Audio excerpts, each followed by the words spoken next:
காங்கிரஸுக்கு வந்து இன்னைக்கு பிஜேபியை விட தமிழ்நாட்டில் ஓட்டு கம்மி தான், நான் சொல்றதுக்காக மன்னிக்கணும். காங்கிரஸ் வந்து திமுகவோடு கூட்டணியில் இல்லை அப்படின்னா இந்த தேர்தல் அவங்க வந்து 2026 தேர்தல் அவங்களுக்கு வெற்றியோ தோல்வியோ அது வந்து அவங்களை எந்த விதத்திலையுமே பாதிக்காது.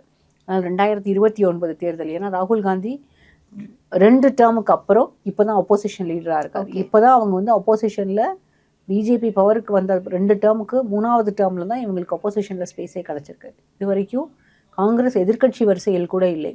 ஆனால் அந்த எதிர்க்கட்சி வரிசையில் அமர்வதற்கு தமிழ்நாட்டிலிருந்து கிடைத்த 10 எம்பிக்கள் அவங்களுக்கு ஒரு பெரிய அட்வான்டேஜ்.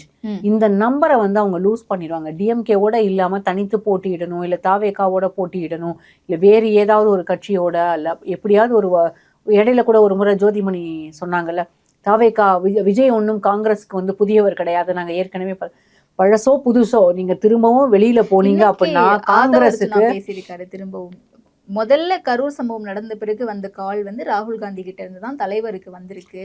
ராகுல் காந்தி இருக்கேன், கவலைப்படாதீங்க. ராகுல் காந்தி பேசினாருங்க, ராகுல் காந்தி பேசினாரு. அதுவும் செய்தி வெளியில வந்தது. காங்கிரஸும் மறுக்கவில்லை, திமுகவும் மறுக்கல.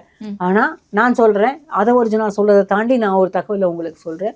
ராகுல் காந்தி பேசுறதுக்கு முன்னால இந்த மாதிரி விஜய் கிட்ட கரூருக்கு பிறகு நான் இருக்கேன்னா அவர் வந்து வாக்குறுதி கொடுத்ததாகலாம் எனக்கு தெரியல. ஒரு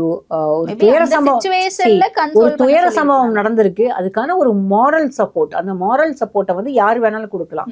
ஆனா அதை செய்யறதுக்கு முன்னால அவர் பேச போறதா நேரடியாக ஸ்டாலின்கிட்ட பேசிட்டு அதற்கு பிறகுதான் விஜய்கிட்ட பேசினதாகவும் தான் தகவல் இருந்தது. ஸோ ஆதவ அர்ஜுனா இதையும் சேர்த்து சொல்லியிருக்கணும். அவர் சொல்ல மாட்டார், ஏன்னா அவருக்கு அது தேவையில்லை.